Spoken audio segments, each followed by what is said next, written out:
안녕하세요. 네, 함께 찬송하시겠습니다. 은혜 찬송가 135장입니다.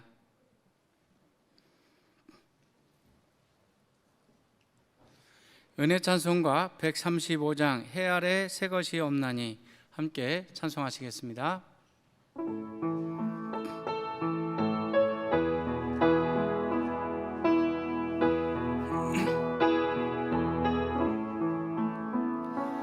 해 아래 새 것이 없나니 이 죄인 살리신 주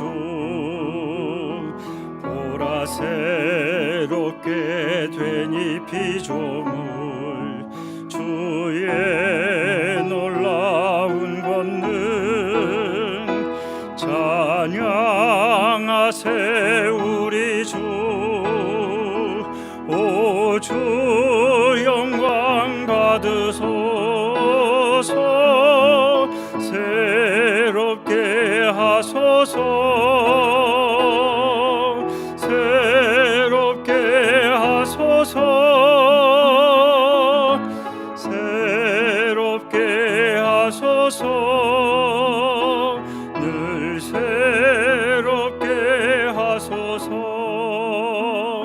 죄악이 세상에 거하며 늘 어두운 데 있던 나 내 맘대로 날 위해 살면서 세상 것을 찾았네 오 사랑의 내 주여 주 앞엔 손 들고 옵니다 새롭게 하소서 새롭게 하소서 새롭게 하소서 늘 새롭게 하소서.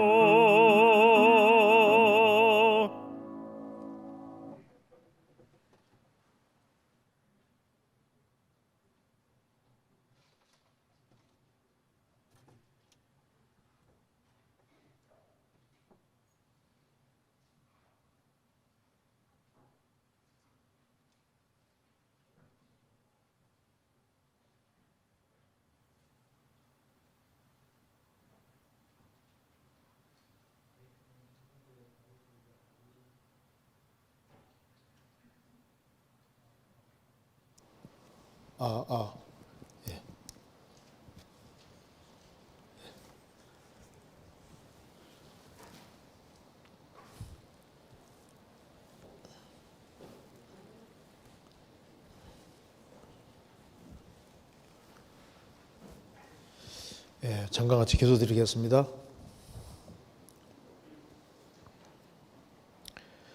자비로우신 우리 아버지 하나님, 마땅히 형벌 받을 수밖에 없는 저희들을 불쌍히 여기시고 주 예수 그리스도의 보배로운 피로 우리의 죄값을 영원히 지불해 주시고 다시는 심판을 받지 않게 해주신 이 크신 은혜와 사랑을 인하여 감사를 드립니다. 또 변함없는 은혜와 사랑으로 저희를 지켜주시고 도와주심도 믿고 감사드립니다. 이 시간 또 주님 앞에 말씀 앞에 같이 나와 있습니다. 하나님 말씀으로 교훈받게 해주시고 또 이 말씀들이 우리 신앙생활에 도움이 될 수 있도록 역사해 주시고 도와주옵소서. 오늘 모든 시종 주 성령께서 함께 해주시고 우리에게 유익된 시간이 될 수 있도록 도와주옵소서. 우리 구주 예수 그리스도 이름으로 기도하옵나이다. 아멘. 오늘 질문이 좀 여러 개가 나와 있습니다. 그래서 한번 같이 좀 생각을 해보겠습니다. 제가 먼저 첫 번째 질문부터 한번 읽어보겠습니다. 먼저 읽고 한번 이제 자세히 좀 생각해 보겠습니다. 제가 먼저 한번 읽겠습니다. 전심전력 절제 생활을 하고 싶은데 고민이 있습니다. 신명기 8장 18절에 내 하나님 여호와를 기억하라. 그가 내게 재물 얻을 영을 주셨음이니라. 이같이 하심은 내 열주에게 맹세하신 언약을 오늘과 같이 이루려 하심이니라. 고린도전서 4장 7절 누가 너를 구별하였느뇨? 내게 있는 것 중에 받지 아니한 것이 무엇이뇨? 내가 받았은즉 어찌하여 받지 아니한 같이 자랑하느뇨? 빌립보서 2장 13절 너희 안에서 행하시는 이는 하나님이시니 자기의 기쁘신 뜻을 위하여 너희로 소원을 두고 행하게 하시나니 등의 말씀을 근거로 내 삶 전체가 하나님의 은혜라고 생각하고 내 공로는 주장할 것이 없다고 생각했었는데요. 평소 성령 충만을 위해 주기도문 형식으로 기도를 하는데 어느 날은 3시간 20분을 기도하고 은혜 충만하여 하루 삶을 살아가는데 공부하다가 잠시 유튜브를 본다는 게 1시간을 까먹고 또 낮잠을 쓸데없이 길게 자는 등 분명 말씀도 마음에 두고 기도도 열심히 했는데 생각처럼 절제와 충성이 안 됩니다. 마음속에 하나님께서 다 이끄시고 은혜로 채워주시는 것이다는 생각이 마음을 느슨하게 만들어 그런 건지 싶기도 하고 고민이 큽니다. 내 의지와 행동, 노력 등을 해야 하는 부분이랑 하나님의 은혜인 부분을 명확히 구별해야 할 것 같고 고민이 되어서 질문을 드립니다. 어떤 것이 내가 노력해야 하는 부분이고 하나님 앞에 공로이며 어떤 부분이 하나님 은혜로 기대해야 하는 것일까요? 질문이 굉장히 깁니다. 좀 좋은 질문이죠. 같이 한번 생각을 해봅시다. 여기 전심전력 절제 생활을 하고 싶은데 고민이 있습니다. 전심전력 절제 생활을 하고 싶은데 이 마음이 구원받은 사람의 공통된 마음일 겁니다. 구원받은 사람 누구든지 주님 앞에 신앙생활을 잘하고 싶은 그런 마음이 있습니다. 우리가 태어날 때 아담 손으로 태어나지만은 거듭날 때 새로운 본성이 생긴 겁니다. 베드로후서 1장에 신의 성품이라고 말씀했는데 구원받은 사람 속에는 성령이 와 계시고 그래서 하나님을 향하는 마음이 틀림없이 있어요. 그래서 나침반이 이제 남북극을 딱 향하는 것처럼 구원받은 사람은 자동으로 주님을 향하는 그 마음이 있고 주님께 잘하고 그리고 정말 전심전력 주님만 기쁘시게 하는 그런 마음이 올라오도록 되어 있습니다. 이건 틀림없는 사실이죠. 그래서 전심전력으로 살고 싶은데 이런 마음을 갖고 있는 것이 아주 정상적인 그리스도인 마음일 겁니다. 디모데전서 4장 찾겠습니다. 디모데전서 4장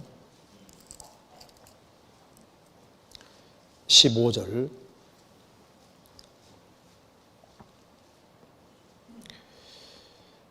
이 모든 일에 전심전력하여 너의 진보를 모든 사람에게 나타나게 하라. 바울 사도가 디모데에게 공고했습니다. 이 모든 일에 전심전력하여 너의 진보를 모든 사람에게 나타나게 하라. 그래서 구원받고 그 신앙이 진보를 해야 됩니다. 그래서 전심전력해서 너의 진보를 나타나게 하라. 이제 신앙이 훨씬 더 성장해야 될 것을 말씀하신 겁니다. 그래서 질문하신 분이 전심전력 절제 생활을 하고 싶은데 고린도전서 9장에 말한 대로 이기기를 다투는 자마다 모든 일에 절제하나니 그런 마음이 틀림없이 있습니다. 이제 하고 싶은데 이제 고민이 있다는 겁니다.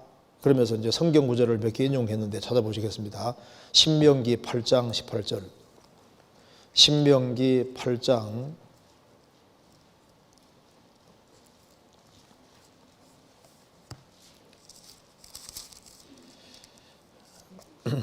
18절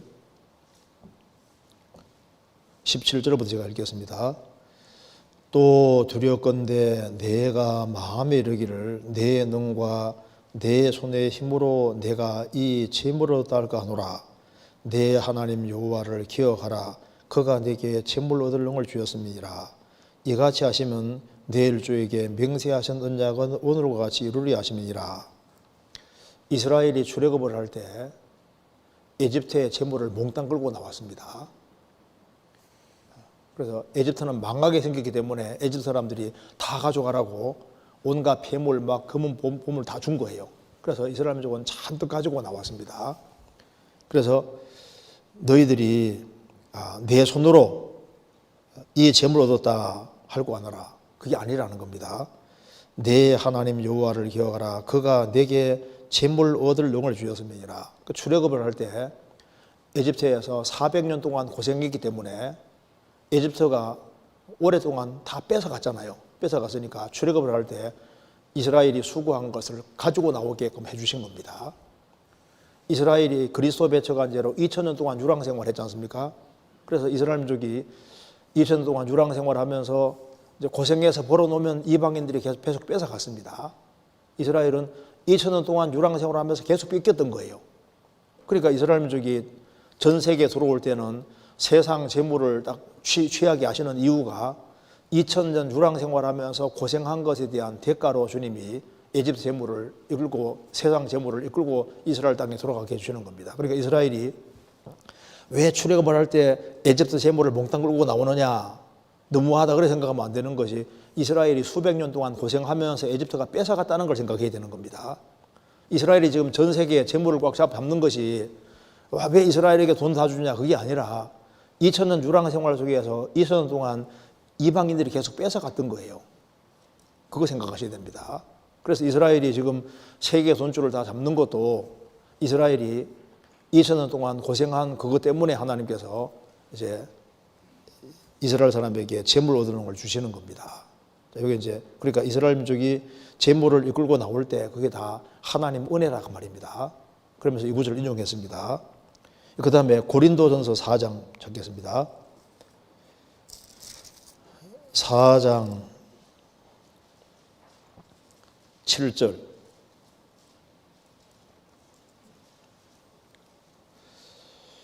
누가 너를 구별하였느뇨? 내게 있는 것 중에 받지 아니한 것이 무엇이뇨? 내가 받았은즉 어찌하여 받지 아니한 같이 자랑하느뇨? 이 고린도 교회 성도들은 상당히 교만한 것이 있었고 육신에 속한 사람들이 많았습니다. 문제가 많았습니다. 그래서 모든 축복의 근원이 다 하나님께로 온 것인데 자꾸 자기를 드러내고 이렇게 하고 교회적으로 문제가 되니까 하는 말입니다. 누가 너를 구별하였느뇨? 너에게 있는 것 중에서 하나님께 받지 않은 것이 있느냐? 안 받았으면 얘기해봐라. 다 받지 않았느냐? 하나님 만든 세상에서 하나님에 의해 지음받고 그리고 고린도 성도들이 사용하는 모든 것도 다 하나님께로부터 온 것이고 구원도 하나님께로부터 온 것이고 모든 걸 다 하나님께로부터 받은 거다 그 말입니다. 안 받은 게 있으면 얘기해봐라. 다 받았는데 왜 자랑하느냐? 나 머리 좋다. 그 머리 자기가 만든 게 아니잖아요.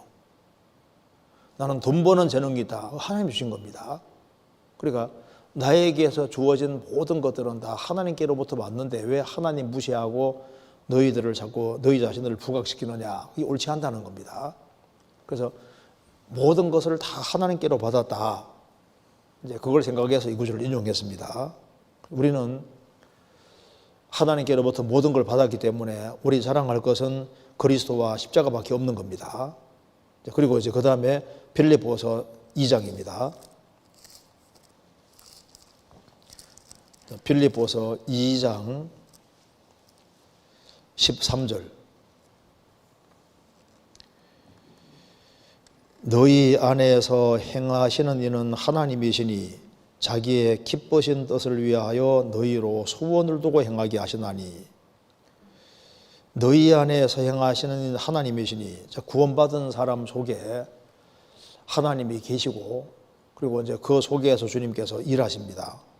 그러니까 구약시대 때는 이스라엘을 통해서 하나님이 일하셨고 신약시대는 구원받은 사람 통해서 주님이 역사를 펼쳐가십니다. 그래서 너희 안에서 행하시는 이는 하나님이시니 자기의 기쁘신 뜻을 위하여 너희로 소원을 두고 행하게 하시나니, 그 구원받은 사람 속에 소원도 하나님이 주셨고, 그리고 이제 하나님 기쁘신 뜻을 위해서 하나님께서 구원도 넣어주시고, 그 속에 마음속에 기쁨도 넣어두시고, 그 속에 하나님께서 소원도 넣어주시고, 그리고 이제 그 주님의 복음과 영광을 위해 살게 하시고, 그래서 우리가 이제 영적인 갈망을 갖고 하는 모든 것도 그 소원을 주님이 넣어주신 거다 그 말입니다. 그래서 이것저것 여러 구절을 생각할 때 그래서 이제 이 세 개 구절을 인용하고 이렇게 말했습니다.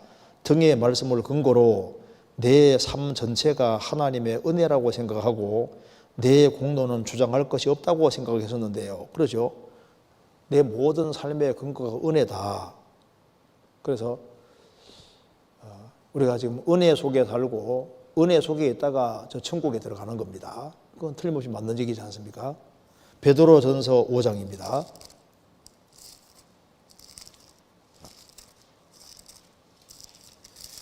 베드로전서 5장 10절, 조그만 소리로 한번 같이 읽어보겠습니다. 모든 은혜의 하나님 곧 그리스도 안에서 너희를 부르사 자기의 영원한 영광에 들어가게 하신 이가 잠깐 고난을 받은 너희를 친히 온전케 하시며 굳게 하시며 강하게 하시며 틀을 견고케 하시리라. 여기 하나님을 모든 은혜의 하나님이라고 했습니다. 여기에 모든 은혜입니다. 일부의 은혜가 아니라 모든 은혜의 하나님. 뭐가 은혜냐? 모든 은혜의 하나님 곧 그리스도 예수 안에서 너희를 부르사, 그리스도 예수 안에서 우리를 불러서 구원하신 것도 은혜요, 그 말이지 않습니까?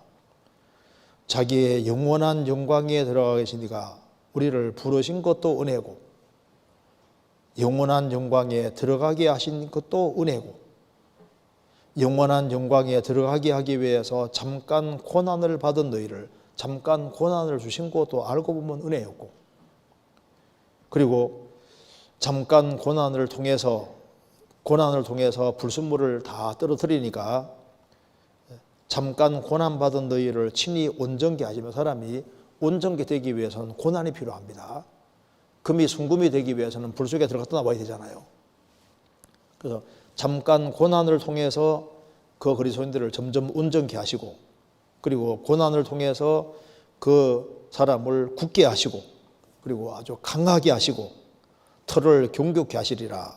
이 모든 것이 은혜다 그 말입니다. 그래서 우리를 구원하신 것도 은혜요, 우리를 영원한 영광에 들어가게 하시는 것도 은혜고, 고난을 잠깐 주시는 것도 은혜고, 고난 통해서 우리를 온전하게 만들고 튼튼하고 강하게 만드는 것도 알고 보면 은혜였다. 그러니까 모든 은혜의 하나님이 맞다 그 말입니다.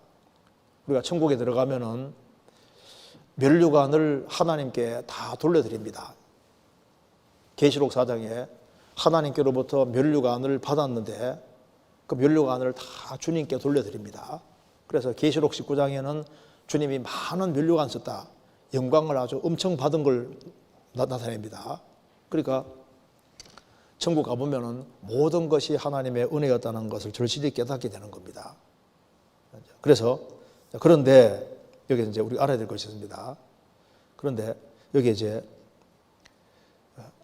내 공로는 주장할 것이 없다고 생각했었는데 하면서 이제 얘기를 하고 있습니다. 자, 은혜인데 모든 사람이 다 은혜 받을 수 있는 건 아니잖아요. 그러니까 인간 편에서 해야 될 일이 분명히 있는 겁니다. 우리 구원 받을 때도 모든 사람이 구원받는 게 아니잖아요. 그러니까 구원이라는 선물은 하나님이 다, 하나님 모든 은혜의 하나님이신데 구원은 주님이 준비해놔도 인간 편에서 그 구원을 주님이 주시는 걸 안 받아들이면 내 것이 될 수 없잖아요. 그러니까 받으라고 하는데 손 안 내밀면요, 내게 될 수 없잖아요. 그래, 그걸 손을 내밀고 받아들이는 그것은 인간 편에서 해야 될 일에 속하는 겁니다. 그렇잖아요. 주님은 주려고 하시는데 하늘에서 비는 쏟아지는데 걸어 딱 엎어놓으면 비는 한 방울도 안 들어옵니다. 주님 은혜를 주려고 하는데 인간 편에서 마음을 거꾸로 하고 있으면 못 받잖아요. 주님은 주시려고 하는데 너희가 전심으로 나를 찾고 찾은 나를 만나리라. 전심으로 찾고 찾으면 만나는데 안 찾으면 못 만나잖아요. 그러니까 예수님이 3년 반 동안 공생애 하시는데 다른 제자들은 은혜 받는데 베드로는 가룟유다는 못 받지 않습니까? 왜? 딴 욕심 가지고 있으면 못 받는 거예요. 그러니까 은혜는 은혜인데 인간 편에서 해야 될 부분이 있는 은혜라는 걸 알아야 됩니다. 그래서 이제 자격 없지만은 갈망하는 사람에게 주님이 은혜를 더 주십니다. 그렇죠? 그 사람이 주 안에서 바르게 행하면 주님이 더 큰 은혜를 주셔요. 교회 안에서 주님께 더 귀하게 쓰임받는 것도 은혜인데 누구를 더 귀하게 쓰시냐? 준비된 사람을 더 귀하게 쓰시잖아요. 다니엘에서 보면은 은총을 크게 받은 자요. 다니엘은 은총을 크게 받았다고 했습니다.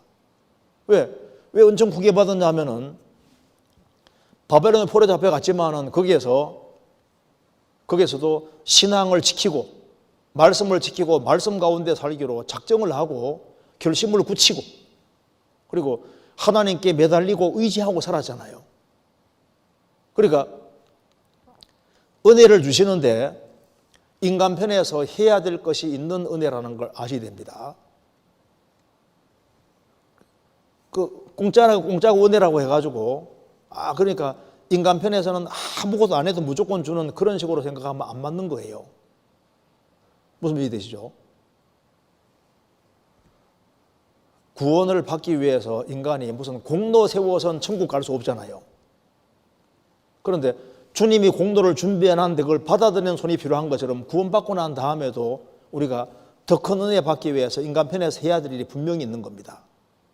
여기 아주 좋은 질문입니다. 그래서 여기 보면은 질문 여기 평소 성령 충만을 위해서 죽어되면 형식으로 기도하는데 어느 날은 3시간 20분을 기도하고 은혜에 충만하여 하루 삶을 살아가는데 공부하다가 잠시 유튜브 본다는 게 1시간 동안을 까먹고 또 낮잠을 쓸데없이 길게 자는 등 분명히 말씀도 마음에 두고 기도도 열심히 했는데 생각처럼 절제와 충성이 잘 안 됩니다. 이렇게 성령 충만을 위해 주기도문 형식으로 기도를 하는데 주기도문 형식으로 기도하면 좋잖아요. 주기도문에 딱 순서가 잘 나와 있으니까 아주 좋은 방식입니다. 기도를 하는데라고 했습니다. 그리고 성령 충만을 위해 그런데 이거 보세요. 좀 구분을 잠깐 잘해야 되는데 성령 충만과 신앙의 성장을 잠깐 보면은 성령 충만한 거하고 신앙 성장에 조금 차이가 있습니다. 왜 그러냐면 봐요. 이제 기어다니는 아기가 태어났습니다. 아기가 태어나서 이제 아기가 막 기어다닙니다. 뭐 잘 먹여주면 막 기어다니잖아요. 그럼 막 기어다니고 하는데 충만하잖아요, 그죠? 막 기어다니거든요. 힘차요. 그런데 힘차게 기어다닌다고 해서 어른 된 건 아니잖아요, 그렇죠? 이제 아기가 자라가지고 이제 중학생이 됐습니다. 혹은 고등학생이 됐습니다. 그래서 이제 충만하게 됐습니다. 그럼 아주 힘차게 활동하고 한다 그 말입니다. 그렇다고 해서 어른 된 건 아니잖아요. 그죠? 그러니까 충만이라는 것은 그때그때 공급을 잘 받으면 충만하게 되는 거예요. 그리고 또 충만하게 되는 사람은 또 잘 자랄 수가 있잖아요. 그런데 갑자기 신앙이 확 성장하고 올라갔다고 생각하면 아니다 그 말입니다. 어른들은 밥을 잘 안 먹어가지고 비실비실해요. 그렇다고 해서 애가 된 게 아니잖아요. 그렇지 않습니까? 그러니까 내가 충만하다고 해서 신앙이 갑자기 성장한 것처럼 높아진 것처럼 이렇게 생각하는 착각인 거예요. 시간이라는 게 걸립니다. 신앙 성장은 꾸준히 계속되는 과정이고 그래서 신앙이 성장하는 데는 이제 뭐든지 잘 먹는 사람은 잘 먹으면 잘 자라지 않습니까? 그렇죠? 그렇다고 해서 당장 어른 된 건 아니다 그 말입니다. 그래서 이제 우리가 충만해야만 정상적으로 살 수가 있는 거예요. 정상적으로. 그러니까 이제 술 취하는 거하고 비슷한 겁니다. 술 잘 먹으면 술 취하니까 막 이제 소리도 많아지고 힘 나지 않습니까? 술 먹는 사람들. 술 끼우면 딱 또 돌아간다고. 그처럼. 그러니까 술 충만처럼 성령 충만도 공급 잘 받을 때는 충만해요. 충만하던 사람도 공급이 끊어지면 또 비실비실해. 또 연결되면 또 충만하게 되고 이런 겁니다. 무슨 말이 되시죠? 그래서 신앙 충만과 성장은 약간 차이가 있는데 그래도 공급을 잘 받는 사람은 또 잘 자라요. 그래서 쏙쏙 잘 자라야 되는 거라고. 그 여기에 지금 성령 충만을 위해서 주기도문 형식으로 기도하는데 라고 하면서 예를 하나 들고 있습니다. 어느 날은 3시간 20분을 기도하고 은혜 충만하여 하루 삶을 살아가는데, 그러니까 이제 3시간 20분을 기도하고 하는데, 근데 이게 성경을 읽고 묵상하면서 이러기는 좀 쉬워도 3시간 20분을 막 계속 기도하는 거, 이게 쉬운 게 아닙니다. 근데 이분은 이제 3시간 20분을 기도하고, 근데 휘트에 들어갔던 사람은 보통 한 9시간씩 막 기도했다고 하잖아요. 근데 이제 3시간 20분을 기도하고 은혜에 충만하여 하루 삶을 살아가는데, 그래서 오랫동안 주님과 함께하는 시간을 가지고 이제 이렇게 좀 그래서 내가 좀 할 만큼 했다 생각을 하는 겁니다. 그렇게 하고 이제 살아가는데, 근데 이제 공부하다가 잠시, 그러니까 이거 보면은 질문한 사람이 대학생 같아요. 공부하다가 대학생 맞는 것 같죠? 이 질문하신 분이 대학생 같아요. 그 어머니가 이 질문하는 거 같지는 않은데 봉사회가 하는 것 같지도 않고 분명히 청년회가 하는 것 같아요. 공부하다가 잠시 이제 유튜브 본다는 게 이제 공부하다가 잠시 머리 식힐 겸 이제 유튜브를 본다는 게 재밌으니까 잠시 유튜브 본다는 게 1시간을 까먹고, 그러니까 1시간을 이제 시간이 너무 지나가 버리니까 시간이 너무 아깝게 생각 들고, 내가 이때 다른 걸 좀 할 수 있었는데 하면서 이제 1시간 막 2시간 쉽게 막 가잖아요. 그러니까 이제 그게 너무 아깝다 그 말입니다. 그러면서 또 낮잠을 잠깐 잔다고 자는데 쓸데없이 길게 자는 등, 젊을 때 이 시절에요. 잠이 잘 와요. 그러니까 잠깐 잔다는 게 보면 너무 길게 잤다 그 말입니다. 그래서 피곤해 잠깐 자려고 했는데 할 일들이 있는데 너무 길게 잤다고 생각하면 너무 아깝잖아요, 시간이. 그 이제 아주 그러니까 마음을 잘 표현하고 있습니다. 에베소서 5장 찾겠습니다. 에베소서 5장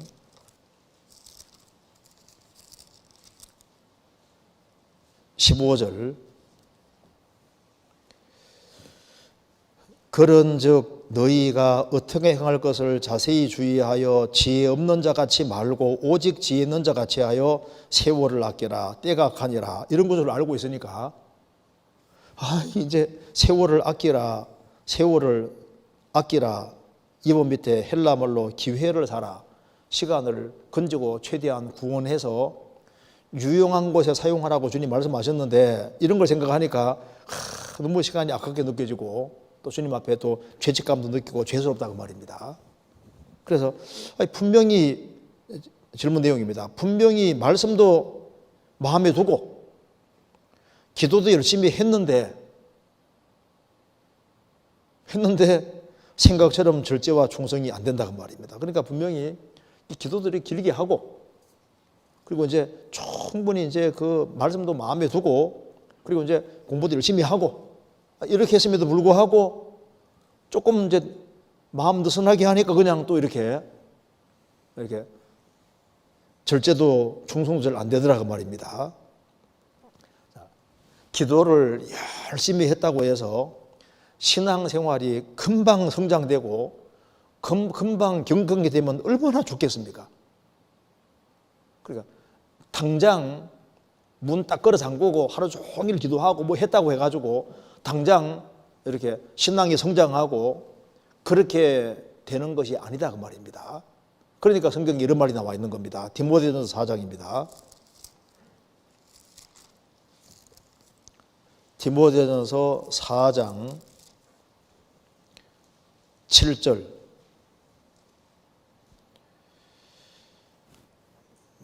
망령되고 허탄한 신화를 버리고 오직 경건에 이르기를 연습하라. 육체의 연습은 약간의 유익이 있으나 경건은 범사에 유익하니 금생과 내생의 약속이 있느니라. mit보다 이 말이여 모든 사람이 받을만 하도다. 오직 경건에 이르기를 연습하라. 경건이라는 것은 하나님과 바른 관계를 유지하는 것이 경건입니다. 그러니까 경건에 이르기를 연습하라. 육체의 연습도 육체 연습, 그러니까 뭐 운동 경기를 한다든지 뭘 할 때 뭐든지 잘 하려면은 충분한 연습이 필요합니다. 그러니까 뭐 이제 태권도를 배우든지 뭐 이제 어느 사람 뭐 골프를 치든지 뭘 하든 간에 피아노 치든지 뭘 하든 간에 잘 되려면 그거 시간이 걸리고 충분한 연습이 필요한 거예요. 그래서 경건에 이르기를 연습하라.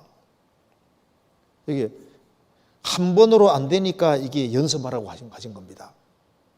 그렇잖아요. 연습이라는 건 반복적인 겁니다. 육체의 연습은 약간의 유익이 있으나 경건은 범사에 모든 일에 유익하니 금생과 내세의 약속이 있느니라. 영원한 내세뿐 아니라 금세에서도 경건하게 살아가면은 하나님이 금세에서도 하나님이 그 사람을 사용하시고 그 사람 통해 역사 나타내시니까 경건은 모든 일에 유익하니까 경건에 이르기를 연습하라. mit보다 이 말이여 모든 사람이 받을 만하도다. 경건 연습은 모든 사람에게 정말 받을 만한 말이고 이거는 금생과 내생에 영원한 약속이 있는 거니까 경건에 이르기를 연습하라. 그러니까 이건 신앙생활을 하는 이 모든 것은 끊임없는 연습입니다. 연습에 대해서 익숙하게 될 수 있도록. 그래서 낙법을 이렇게 연습하는 사람은 꾸준히 연습해 놓으면 위기 상황이 좋은 자기도 모르게 딱 낙법을 하지 않습니까? 몸 덜 다치잖아요. 그러니까 이게 꾸준한 연습입니다. 그래서 성경에서 경건에 이르기를 연습하라. 그리고 단번에 안 되니까 자라가란 말이 있는 거예요. 성경 베드로 후서 3장 보시겠습니다. 베드로 후서 3장 18절 387페이지 오직 우리 주 곧 구주 예수 그리스도의 은혜와 저를 아는 지식에서 자라가라. 영광이 이제와 영원한 날까지 저에게 있을지어다. 오직 우리 주 곧 구주 예수 그리스도의 은혜 안에서 자라가고 저를 아는 지식 안에서 자라가라. 우리가 계속적으로 자라가야 됩니다. 그래서 내가 기도를 세게 했기 때문에 오랜 시간 동안 주님이 이제 같이 있는 것을 했기 때문에 그러니까 이제 그 다음엔 손 놓고 해도 잘 되겠지. 근데 그게 아닙니다. 성경에서 선 넘는 줄 생각하는 어떻게 하라고요? 넘어질까 조심하라. 선 넘는 줄 생각하는 사람은 넘어질까 조심하라. 내가 이제까지 신앙생활 잘했으니까 조금 마음을 놔도 잘 살겠지. 마귀로 틈을 타지 못하게 하라고 말 나와 있지 않습니까? 주기도문에 보면은 우리를 시험에 들게 하지 마옵시고 다만 악에서 구하옵소서. 그것이 날마다 하는 기도 속에 들어가 있는 겁니다. 그렇죠? 날마다. 어제까지는 신앙생활 잘했는데 오늘 등한히 하면요, 거기에 마귀가 틈탈 수도 있는 거라고. 마귀가 틈타지 않도록 조심하라.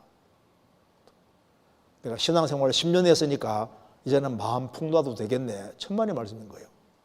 다윗이 고난받는 생계에 살 때 죄에서 멀리 했습니다. 이제 왕궁에 있을 때 다른 사람들은 전쟁터에 있는 자기는 집에 있었잖아요. 마음을 약간 풀어놨습니다. 풀어놓으니까 바세바와 동침하는 일이 벌어지고 나중에 바세바 아내를 우리아를 죽이는 일까지 벌어지잖아요. 그 틈이 딱 생기는 겁니다. 그러니까 섰는 줄 생각하는 자는 넘어질까 조심하라. 성경 찾아보시겠습니다. 고린도전서 10장입니다.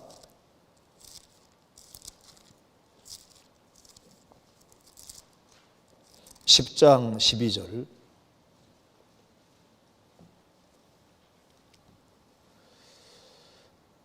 그런즉 선줄로 생각하는 자는 넘어질까 조심하라.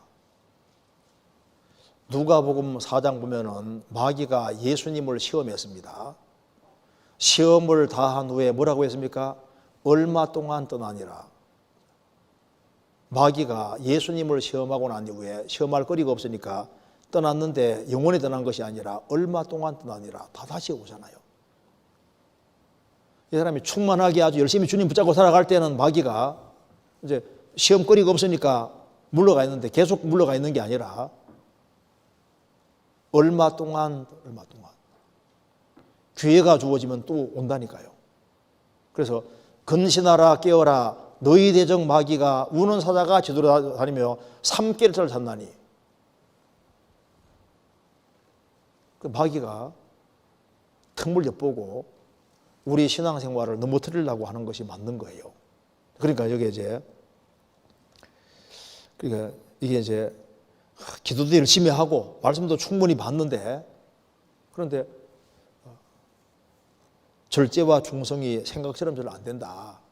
그러니까 이게 꾸준히 연습하는 것이 필요하다고 말씀하신 겁니다.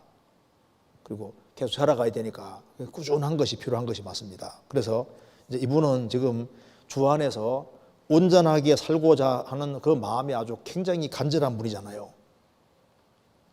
주님이 얼마나 기뻐하시겠습니까? 그런데 보세요. 어떤 크리스찬들은 이게 절제도 충성도 사람마다 좀 차이 납니다. 어떤 사람은 적당한 선의 신앙생활을 하는데 자기가 잘하고 있다고 생각한다고. 어떤 사람은요 이렇게 막 주님께 바짝 매달리고 살아가는데도 항상 부족한 걸 느끼거든요. 그러니까 절제도 사람마다 이 깊이가 달라요.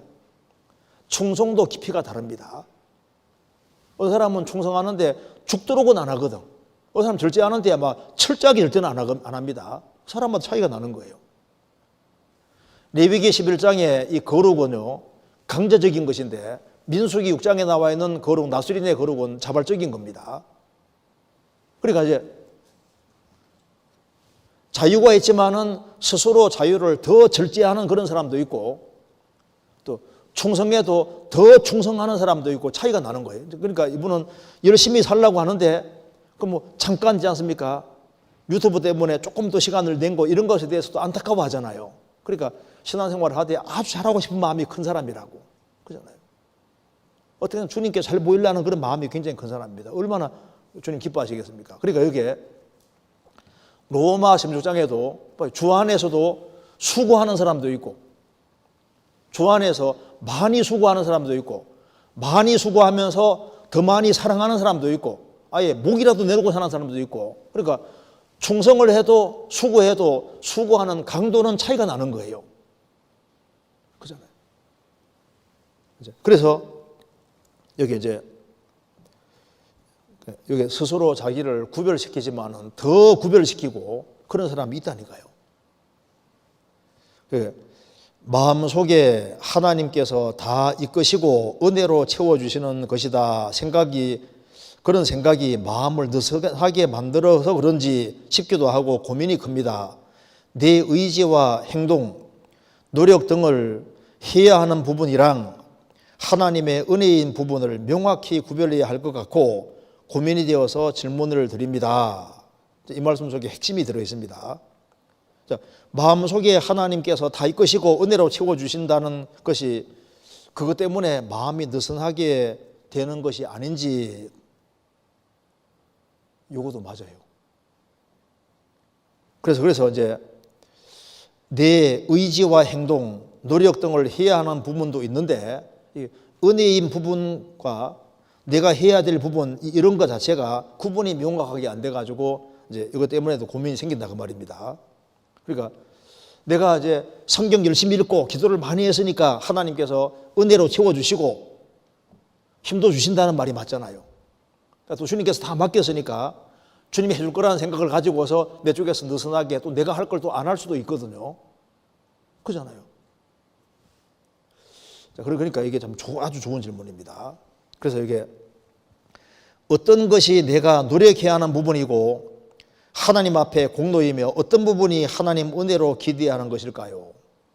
이거 복잡하게 생각할 필요 없습니다. 자, 먼저 성경 한번 찾아봅시다. 성경 여기 시편 7편 찾아봅시다. 시편 7편 먼저 봅시다.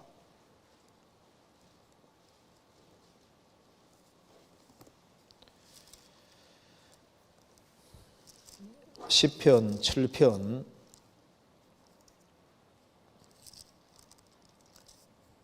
17절 내가 여호와의 의를 따라 감사하며 지극히 높으신 여호와의 이름을 찬양하리로다. 다윗이 말했습니다. 내가 여호와의 의를 따라 감사하며 여호와 의가 나와 있죠. 그런데 그 앞에 보면 8절 보시면은 여호와여 여호와께서 만민에게 심판을 행하시오니 여호와여 나의 의와 내게 있는 성실함을 따라 나를 판단하소서. 여기 여호와의 의가 있고 나의 의와 내게 있는 성실함을 따라 나를 판단하소서 하면서 이 내 의가 하나님께서 내 의를 따라서 상 주신다고 했습니다. 그 18장 보시겠습니다. 시편 18장 20절에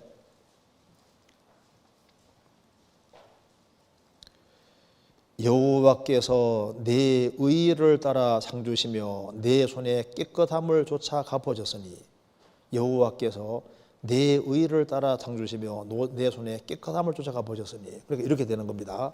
이렇게 봐봐요. 여기 여호와의 의, 그러니까 하나님의 의입니다. 하나님의 의와 자기 의가 있을 때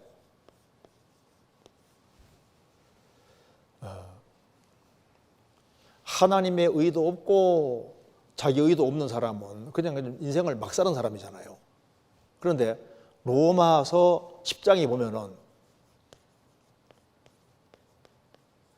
바리새인과 서기관들 이런 사람은 성경에 말씀하기를 저희가 하나님께 열심히 있으나 하나님의 의를 모르고 자기 의를 세우려고 힘써 하나님의 의를 복종치 않았느니라. 그러니까 유대인들이 왜 망했냐 하면은 자기 의는 열심히 세웠는데 하나님의 의는 안 받아들이는 거예요. 그러니까 멸망했잖아요. 그런데 다윗은 말하기를 내가 여호와의 의를 따라 감사한다. 그리고 이제 자기 의가 있다고 했습니다. 자기 의와 자기 성실함을 따라 이걸 말하면서 내 의를 따라 상 주시며 구원. 바울 사도도 율법의 의로는 흠이 없는 사람이지만은 자기가 구원되는 것은 바로 하나님의 의. 복음에는 하나님의 의가 나타나서 복음에는 하나님의 의, 하나님이 하신 일이 나타나서 그러니까 하나님의 의는 바로 하나님이 하신 일입니다. 하나님이 하신 일, 해주신 일, 이게 복음입니다. 그러니까 하나님 편에서 완벽하게 해주신 것이 하나님의 의인데 복음에는 하나님의 의가 나타나서 믿음으로 믿음 이르게 하나니. 그래서 다윗은 말하기를 내가 여호와의 의를 따라 감사하며 그러면서 이제 내 의를 따라 상 주시며 그러니까 우리가 천국 가기 위해서는 내가 공로 세울 것이 없잖아요. 그런데 바울 사도는 다윗은 말하기를 자신이 신앙생활을 주 안에서 바르게 한 것이 분명히 상이 될 것이라고 말씀하시면서 내 의와 내 성실함을 따라 자기가 바르게 살아간 것이 분명히 상이 될 것을 말씀했습니다. 시편 19편 11절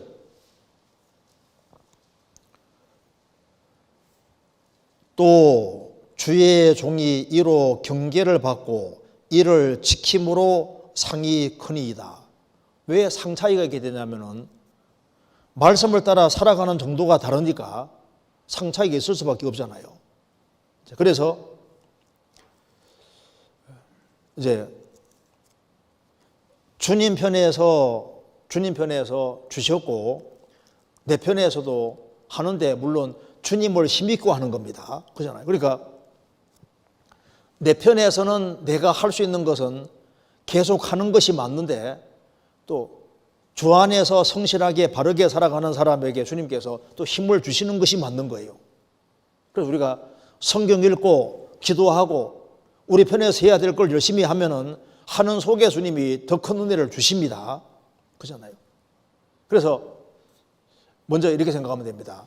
인간 편에서 자기가 해야 될 것은 꾸준히 하면서 할 수 있는 것을 습관적으로 계속 하는 속에서 습관적으로 하는 것을 훈련하고 연습을 해야 되는 거예요.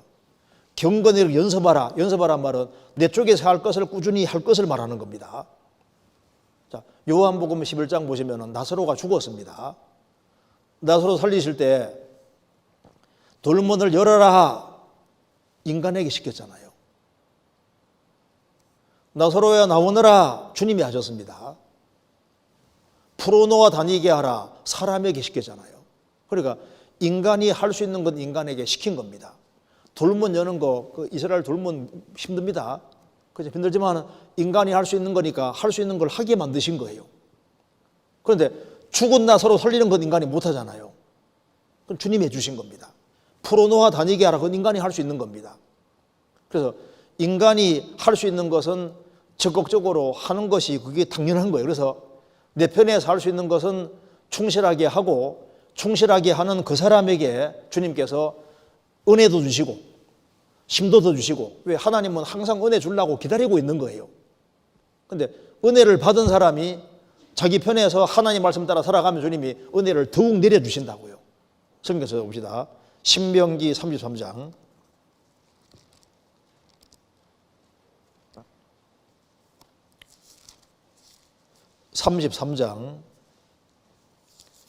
25절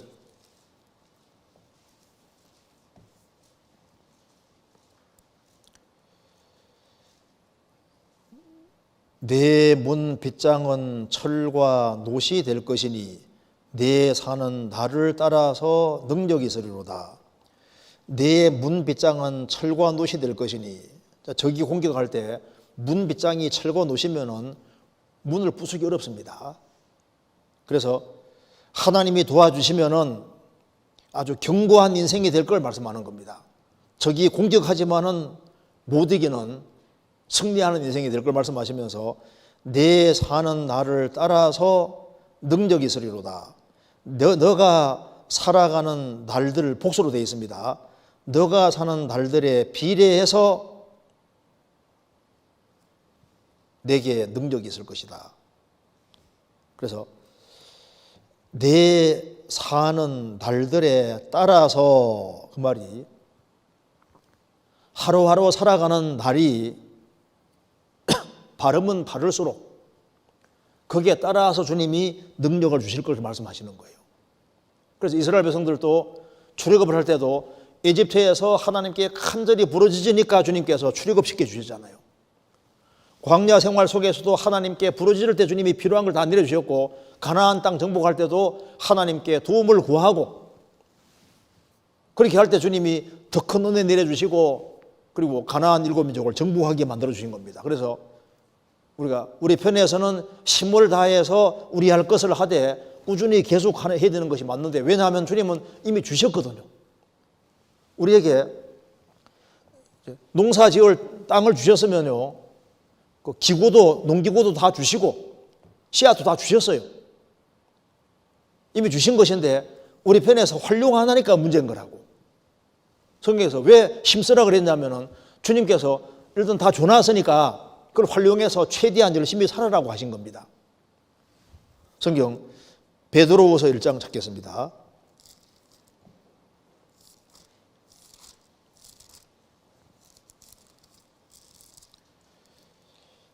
1장 3절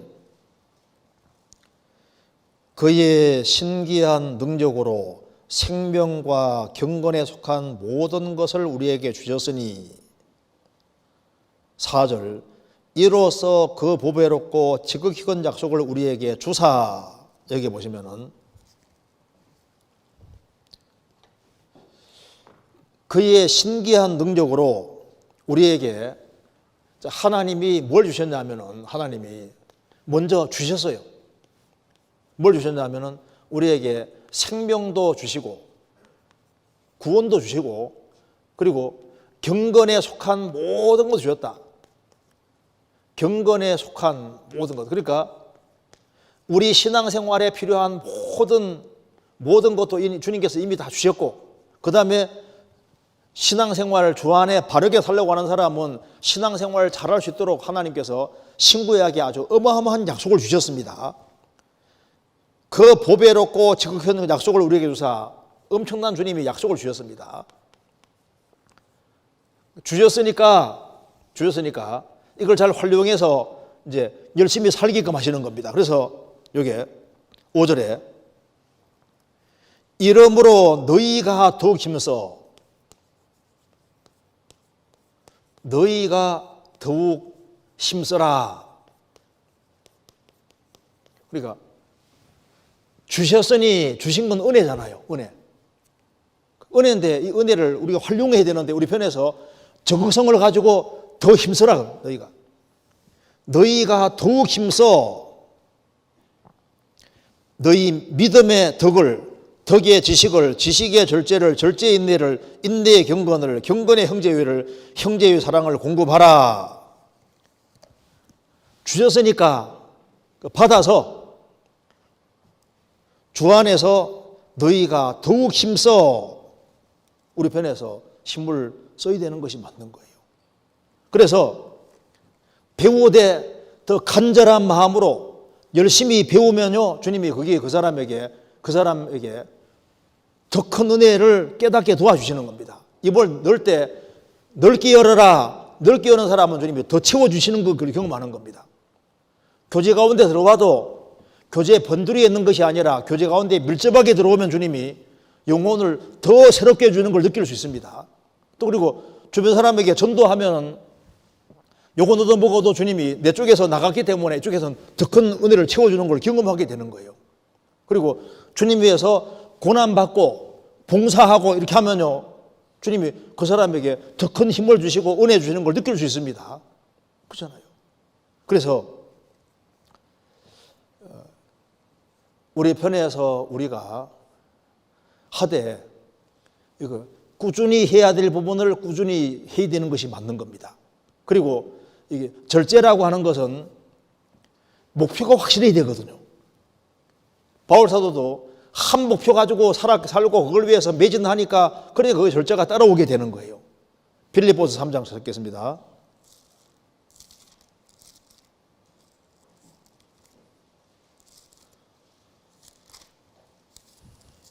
빌립보서 3장 13절에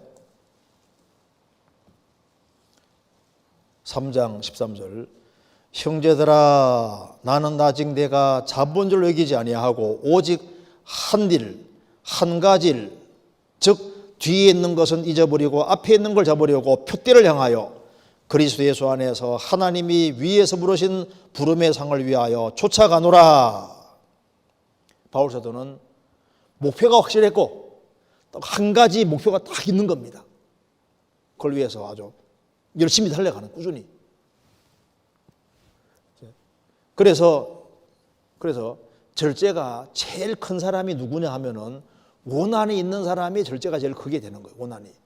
만일 이제 집안 식구들이 구원을 받지 못했다. 구원 확실히 받은 사람은 자기가 곁길로 가고 싶어도 못 갑니다. 왜? 혹시 집안 식구가 이루어질까 봐.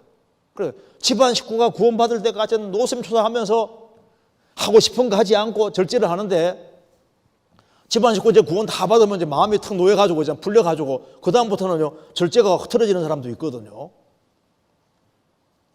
그러니까 뭔가 목표가 확실하면은 절제가 따라오게 돼 있고 그 다음에 뭔가 그 사무치는 원한 같은 것이 있으면은 그러면은 절제는 더 크게 따라오게 되는 겁니다. 그런데 여기 이제 질문하신 분이 공부도 열심히 하면서 유튜브도 잠깐 보는데 그럼 그런 거 보는 것이 문제가 되냐 그 말입니다.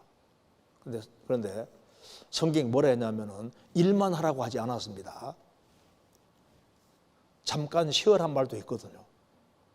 그래서 누구 유튜브 좀 본다고 해가지고 니 구원 받은 그리스도인이 어떻게 유튜브 볼 수 있냐 이런 식으로 정지하지 마세요. 하나님께 맡겨요. 성경 한번 찾아봅시다. 여기 마가복음 6장 보시겠습니다. 마가복음 6장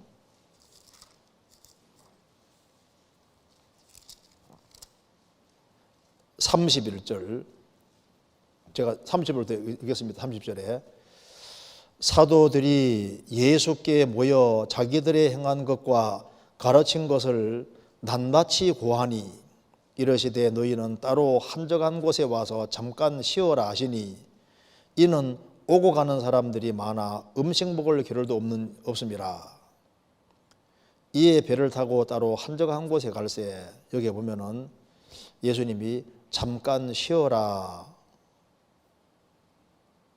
말씀하셨잖아요. 자, 그것처럼 우리 살아가는 가운데 우리가 할 일을 다 하는 가운데 장갑 짬을 내서 그런 것은 별 문제가 없을 텐데 문제는 자기 할 일을 안 하면서 맨 유튜브만 보고 있어요.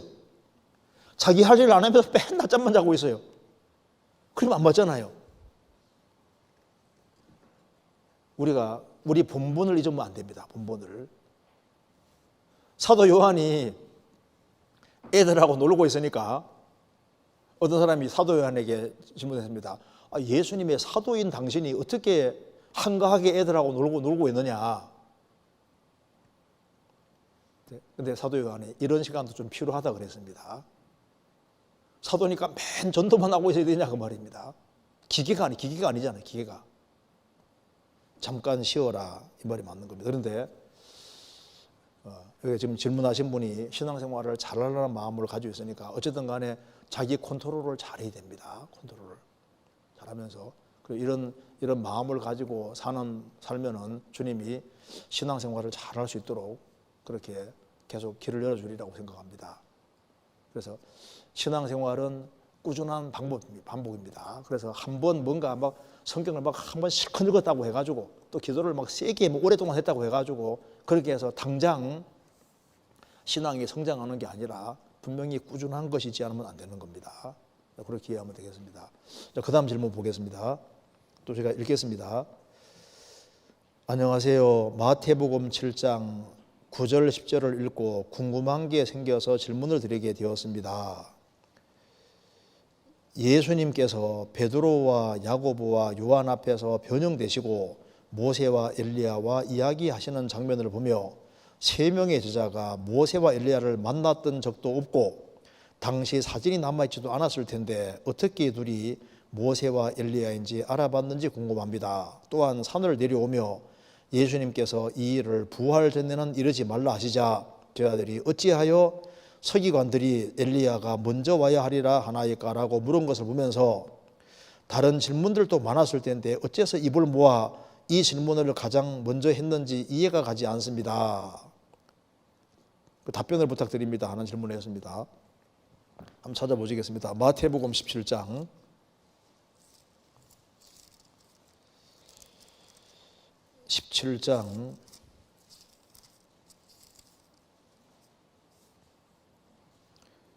9절입니다.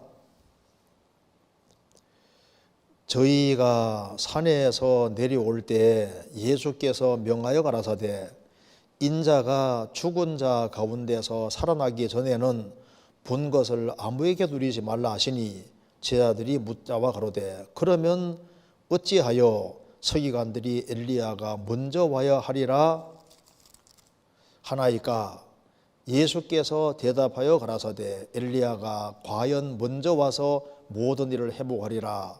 내가 너희에게 말하노니 엘리야가 이미 왔으되 사람들이 알지 못하고 임의로 대화해도다.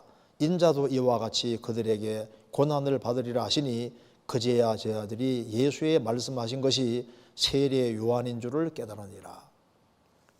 예수님이 마태복음 16장 끝에서 말씀하시기를 여기에 섰는 자들 중에 예수님이 왕권을 가지고 오는 자들이 오는 걸 볼 자도 있으리라. 예수님 재림하는 장면을 볼 자도 있으리라고 하셨습니다. 그리고 이제 17장 엿새 후에 예수님이 베드로, 야고보, 요한 세 제자 데리고 변화산에 가셔서 변형되셨는데 그것이 이제 예수님 재림 예고편을 미리 보여주신 거예요. 그래서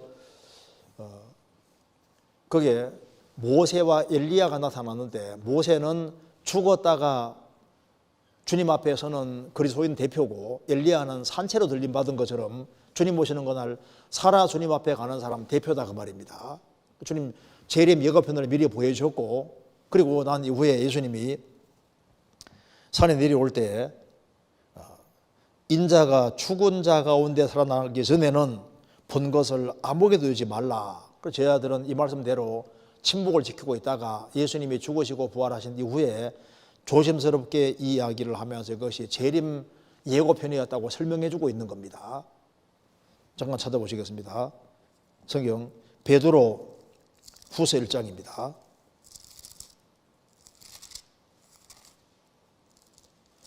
베드로후서 1장 16절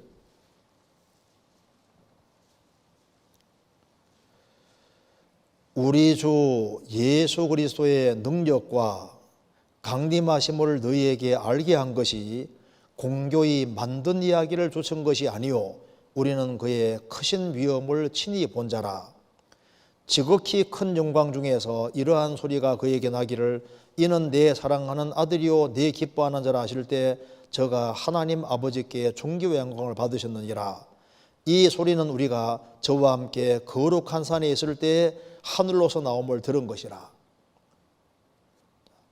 예수님의 재림은 이게 공교한 얘기가 아니라 우리는 예수님 재림하는 걸 친히 미리 봤다. 예고편으로 봤다는 겁니다.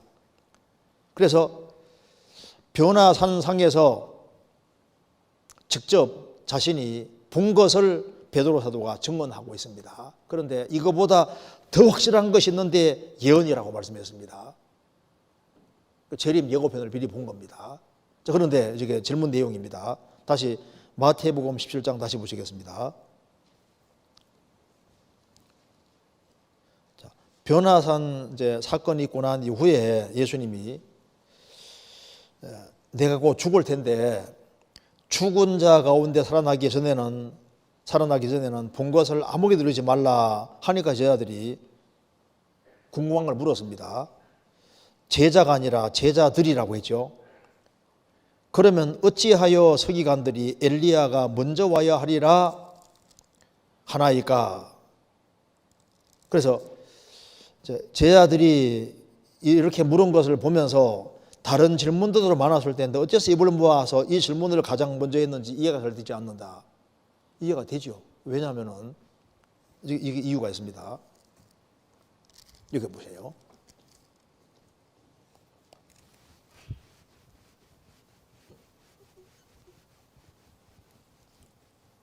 자, 유대인들이 구약 성경을 읽으면서 순서를 알고 있는 겁니다. 순서를.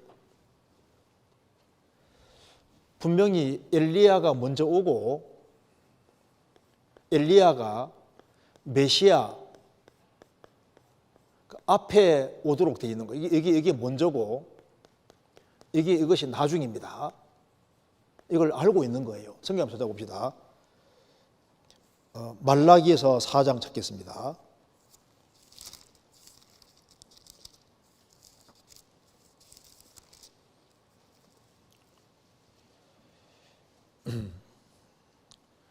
(4장 5절에)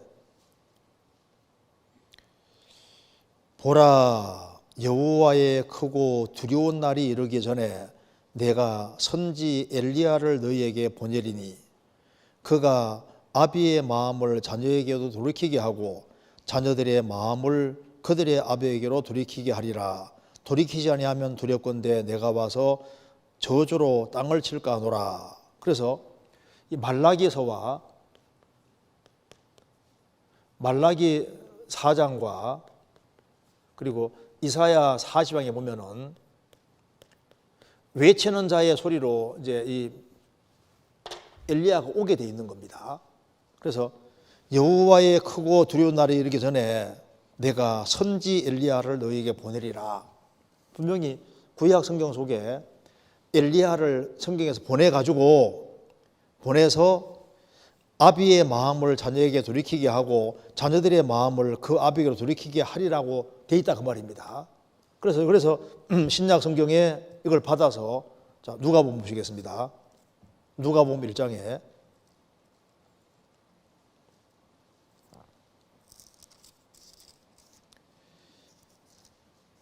1장 13절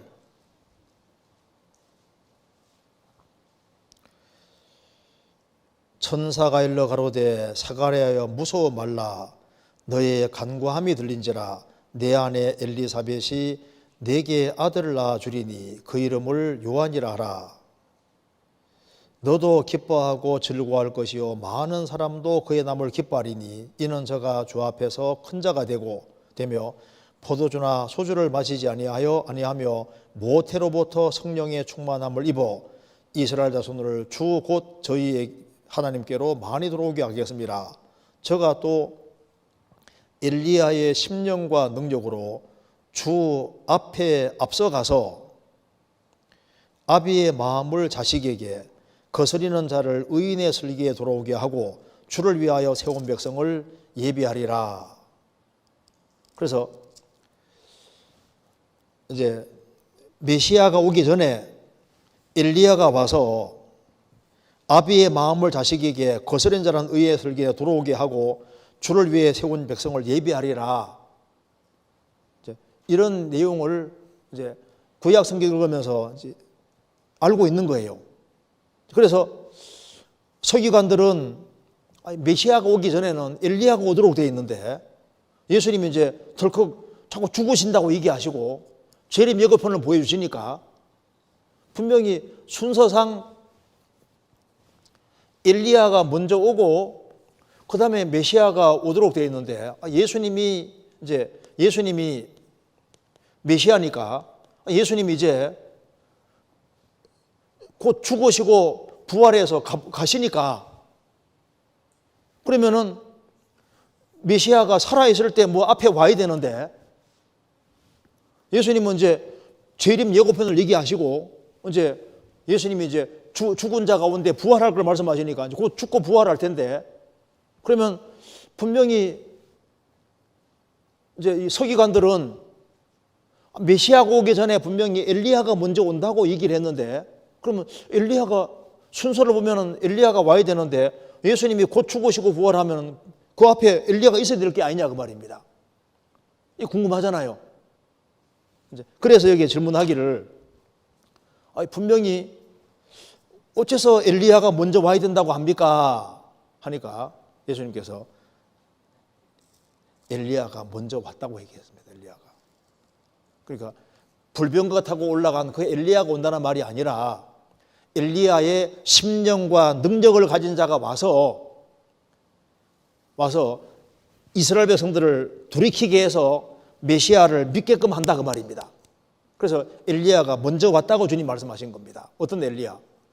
불병거 타고 올라간 엘리야를 말하는 게 아니라 엘리야가 구약시대 때 우상 숭배하는 이스라엘 백성들의 마음을 틀어서 하나님께로 향하게 한 것처럼 그런 똑같은 역할을 하는 그런 엘리야가 왔다 그 말입니다. 누가? 세례 요한.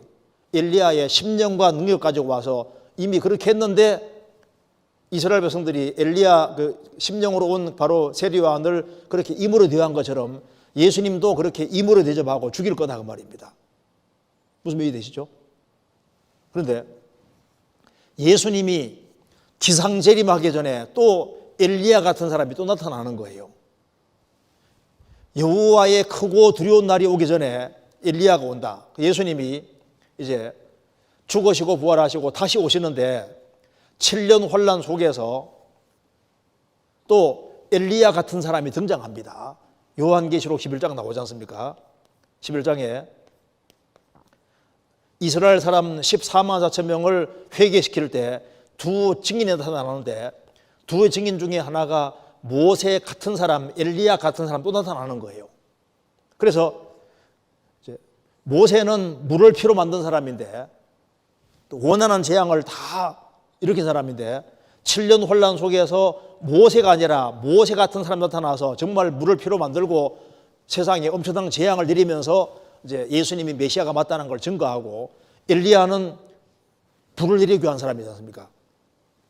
그와 똑같은 이적을 행하면서 원하는 대로 불을 내려오게 하고 그렇게 해서 이스라엘 회개시키는데, 그래서 이 두 증인이 모세 같은 사람, 엘리야 같은 사람이 나타나서 이스라엘 민족을 회개시키는 일이 있고 난 다음에 지구상에 아주 무시무시한 재앙이 오고 예수님 재앙질이 많은 겁니다. 그래서 마태복음 17장 다시 보시겠습니다. 이거 이해되시죠? 17장 다시 보시면은 10절. 제자들이 묻자와 가로되 그러면 어찌하여 서기관들이 엘리야가 먼저 와야 하리라 하니까, 그러니까 이 얘기를 항상 기억하고 있는데 예수님이 이제 죽고 부활하시는 것을 말씀하시면서 이제 재림 예고편까지 보여주시니까 분명히 메시아가 오기 전에 분명히 엘리야가 온다고 듣고 있는데, 그럼 엘리야가 그러면 이제 곧 죽고 부활하면 엘리야가 어떻게 되는 거야? 이 궁금하잖아요. 그러니까 이걸 물으니까 엘리야가 왔다고 주님께서 알려주신 겁니다. 엘리야의 심령을 가진 사람이 미리 왔다. 바로 세례 요한인 줄 깨달았다고 되어 있잖아요. 불병거 타고 올라간 엘리야가 온다는 말이 아니라 엘리야의 심령을 가진 사람이 온다고 하는데, 그래서 예수님이 초림했을 때도 엘리야의 심령 가진 사람 세례 요한 나타나지 않습니까? 7년 혼란 속에서도 엘리야의 심령 가진 사람이 나타난다고요. 나타나서 이스라엘 민족을 회개시킬 때 사용이 되는 거예요. 그렇게 이해하면 되겠습니다. 그 다음에 질문 간단하게 보겠습니다. 질문이 있어서 질의응답을 올리게 되었습니다. 새해가 되어 구약을 읽고 있는데 구약 시대 그리스도인들은 어떻게 구원을 받았는지 궁금합니다. 집회 때 들은 내용으로는 제사를 드리면 1년치 죄가 사함을 받는다고 알고 있는데, 만약 올해 분량의 제사를 드리기 전에 죽으면 그 죄는 처리하기 전에 죽은 것이라 지옥에 가는 것이지, 그렇다면 어떻게 구약시대에 영원한 속죄를 받았는지 궁금합니다. 예전에 한 목사님 말씀에 구약시대에는 오실 그리스도를 믿고 구원받는다고 들은 적이 있습니다. 그렇다면 메시아가 오셔서 모든 죄를 사해 주실 것이라고 믿으면 구원을 받았던 것인지, 그렇다면 그 사람들은 제사 드릴 필요가 없는 것인지도 궁금합니다. 간단하게 설명드리겠습니다. 여기에 이제 이런 게 궁금할까 봐 신약에 답이 나와 있거든요. 성경 로마서 4장 찾겠습니다.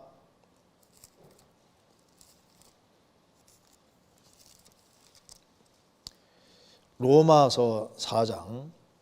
자, 먼저 3장 30절을 보시겠습니다.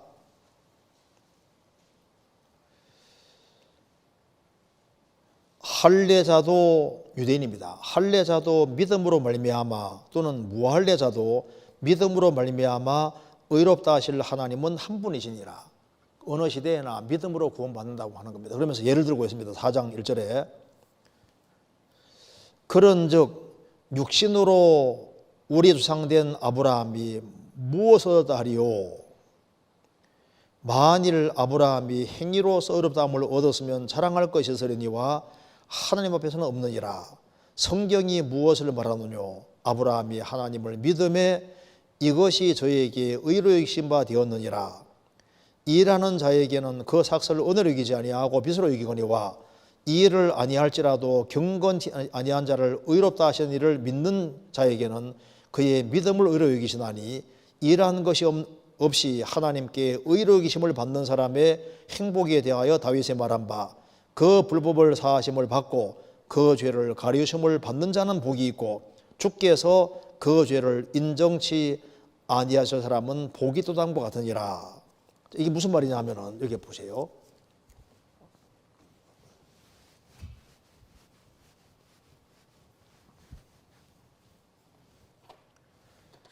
여기 일부러 두 가지를 예를 들고 있습니다. 그러니까 율법 시대, 율법이라는 게 주어지기 전에, 율법 시대 전에 살았던 사람이 아브라함인데, 아브라함이 어떻게 구원을 받았느냐? 창세기를 예를 들면서 아브라함은 믿음으로 구원을 받았다. 그러면 율법 시대에 살던 대표적인 사람이 다윗인데 다윗은 어떻게 구원받았느냐? 다윗도 믿음으로 구원을 받은 것이다. 그래서 지금 신약 시대, 예수님이 죽으시고 부활하신 후에 신약 시대에만 믿음으로 구원받는 게 아니라 율법 시대에도 믿음으로, 율법 시대 이전에도 다 믿음으로 구원을 받은 것이다. 그러니까 제사를 드리는 그 모든 것도 오실 그리스도를 믿는 그 믿음으로 다 구원받는 거다 그 말입니다. 무슨 얘기죠? 그러니까 구원을 받는데 구원은 믿음으로 받는 것이 맞는 거예요. 어느 시대나. 로마서 그렇게 설명하고 있잖아요. 그러면 이제 그럼 누가 구원을 확정해 주시느냐? 구약 시대 때는 누가 구원을 확정해 주냐면은 성부가, 그러니까 믿으니까 하나님이 의롭다고 하시지 않습니까? 예수님 공생의 당시에는 예수님이 내 믿음이 너를 구원했다. 예수님이 구원을 확정해 주시는 겁니다. 예수님이 죽으시고 부활하신 후에 성령님이 오셨는데 그 사람 믿음이 확실할 때 성령이 그 사람 속에 들어오셔서 그 사람 믿음을 확정해 주시잖아요. 그러니까 이제 간단하게 말씀드린 겁니다. 삼위 하나님 역사로 참된 믿음이 확실한 사람을 주님이 구원해 주시는 거라고. 그러니까 구약시대 짐승의 피로 제사 드려서도 예수님이 안 죽으시면은 부도나는 겁니다. 그래서 예수님은 구약시대 사람 죄를 속하기 위해 죽었다고 히브리서 9장에 말하고 있습니다. 그래서 이렇게 간단하게 모든 시대 속의 사람이 어떻게 구원받느냐? 구원받는 것은 다 믿음으로 구원받는 게 맞는 거예요. 그래서 구약시대 때는 오실 그리스도를 믿는 믿음으로 받는 것이고 신약시대 때는 그리스도께서 오셨고 우리 죄를 대속하신 것을 믿음으로 구원받는 것이 맞는 겁니다. 그리고 신약시대 때는 그 믿음이 확실한 믿음일 때 성령께서 그걸 믿음을 땡쳐주는 거잖아요. 그래서 믿음으로 받는다 이렇게 생각을 하면 되겠습니다. 그 다음 넘어가겠습니다. 이것도 참 좋은 질문 같아요. 제가 읽어보겠습니다. 최근 전국 대학생 수련회 말씀을 듣다가 궁금한 것이 있어서 질문을 드립니다. 요나단이 잘한 것이 많지만 마지막에 다윗이 왕이 될 것을 알았으나 사울을 따라간 것은 인정에 매여 잘못된 선택을 한 것이라고 배웠습니다. 그렇지만 아들로서 아버지가 초심을 잃고 하나님에 대한 신앙이 이어져가는 모습을 보면서 다윗을 변호해 주거나 혹은 하나님을 더욱 의지하도록 옆에 지켜주는 그런 좋은 모습으로 이해할 수는 없는 것인지도 궁금합니다. 다윗과 하나님이 함께 계시기 때문에 사울을 떠나야 한다는 것인데 부자지간의 정의라는 것은 하나님께서 맺어주신 특별한 관계인데 다윗을 따라가지 않는 것이 하나님을 거부한 것이라고 받아들여야 하는 것이 약간 마음에 껄끄럽게 느껴집니다. 부자지간이 사이가 너무 좋으신 분 같아요.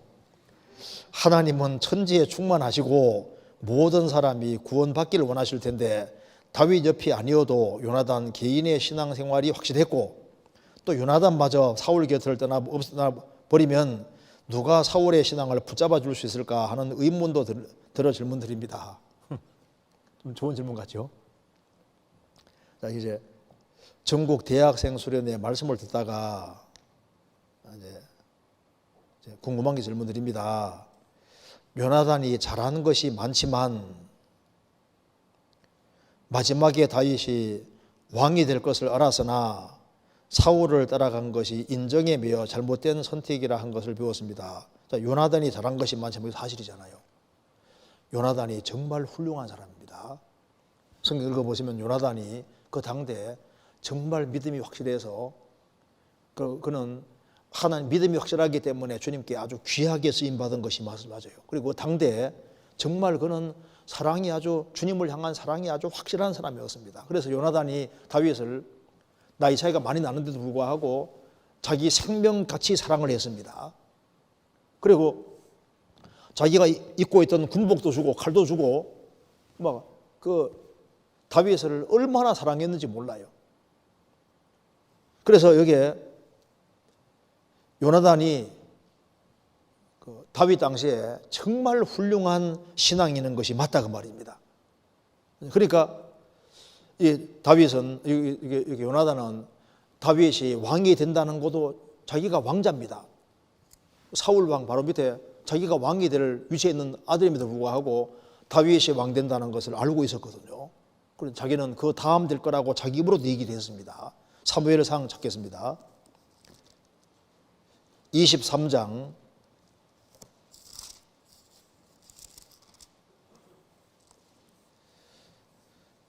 17절 16절에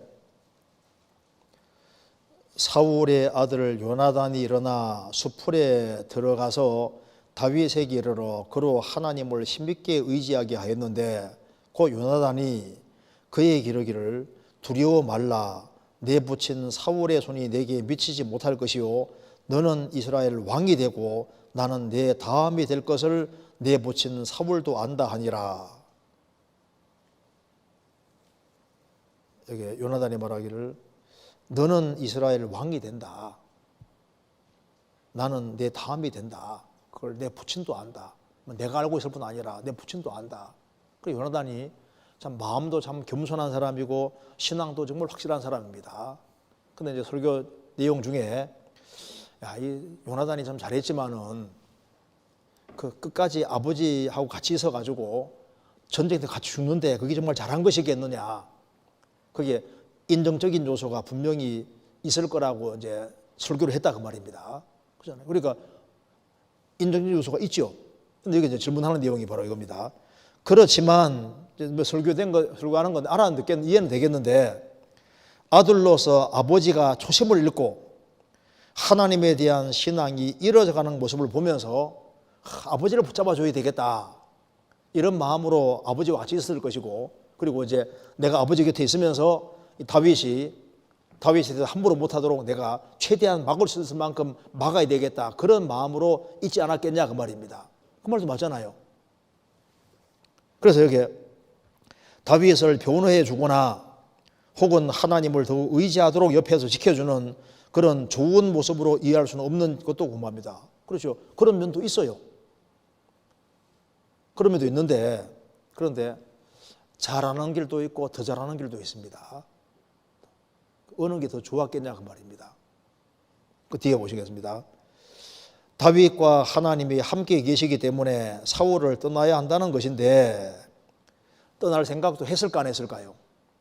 틀림없이 요나단이 믿음의 사람이기 때문에 아버지하고 분리되어야 되겠다 생각도 분명히 했을 겁니다. 그런데 여기에 부자지간의 정의라는 것은 하나님께서 맺어준 특별한 관계인데 다윗을 따라가지 않은 것이 하나님을 거부한 것이라고 받아들여야 하는 것이 약간의 마음에 껄끄러집니다. 그가 하나님을 거부한 게 아닙니다. 그런 신앙을 확실히 가지고 있었거든요. 하나님은 천지에 충만하시고 모든 사람이 구원받기를 원하실 텐데 다윗 옆에 아니어도 요나단 개인 신앙이 확실했고 요나단마저 사울을 옆에 떠나버린다면은 누가 사울의 신앙을 붙잡아 주셨을까 하는 의문도 질문드립니다. 그런데 이때 요나단이 뭘 해야 되냐면 이건 제 생각입니다. 사무엘이 살아있으니까 사무엘이 가서 사실 물었어야 되는 거예요. 어떻게 해야 될지를. 여기 이제 사울이 합당하지 않기 때문에 하나님께서 왕 되는 걸 버렸다고 분명히 말씀했잖아요. 사무엘상 16장 보시겠습니다.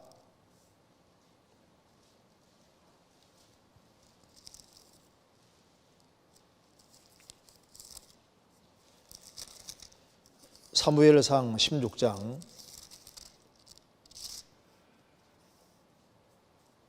1절 여호와께서 사무엘에게 이르되 내가 이미 사울을 버려 이스라엘 왕이 되지 못하게 하였거늘 내가 그를 위하여 언제까지 슬퍼하겠느냐. 너는 기름을 뿔에 채워 가지고 가라. 내가 너를 베들레헴 사람 이새에게로 보내리니 이는 내가 그 아들 중에서 한 왕을 예순하였음이니라. 자, 여기 이미 사울을 버려 이스라엘 왕이 되지 못하게 하셨다. 왕으로서는 자격이 없다고 주님 판단하신 겁니다. 이제 그리고 여기에 14절 여호와의 신이 사울에게 떠나고 여호와의 부리신 악신이 그를 본되게 한지라. 그러니까 여호와의 신이 사울을 떠나고 여호와의 부리신 악신이 그를 본되게 한지라. 여기 여호와의 신이 사울에게 떠났다고 되어 있죠. 그리고 이제 이 사울이 이제 다윗을 죽이려고 하니까 요나단이 변호했습니다. 변호하니까 요나단까지 죽이려고 했잖아요. 사무엘상 20장입니다. 20장 32절 요나단이 그 부친 사울에게 대답하여 가로되 그가 죽을 일이 무엇이니까 무엇을 행하였나이까. 사울이 요나단에게 단창을 던져 치려 한지라. 요나단이 그 부친이 다윗을 죽이기로 결심한 줄 알고 사울이 요나단 자기 아들에게 단창을 던져 치려 한지라. 그러니까 참은 그냥 아들까지도 죽이겠다고 하는 그런 마음 가지고 던지려고 했잖아요.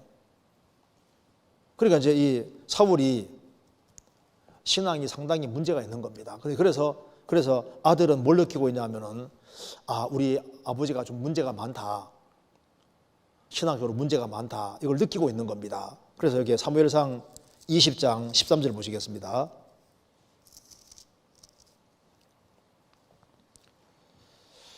그러나 만일 내 부친이 너를 해하려 하거늘 내가 이 일을 내게 알게 하여 너를 보내어 평안히 가게 하지 아니하면 여호와께서 나 요나단에게 벌을 내리시고 또 내리시기를 원하노라. 여호와께서 내 부친과 함께 하신 것 같이 너와 함께 하시기를 원하노니.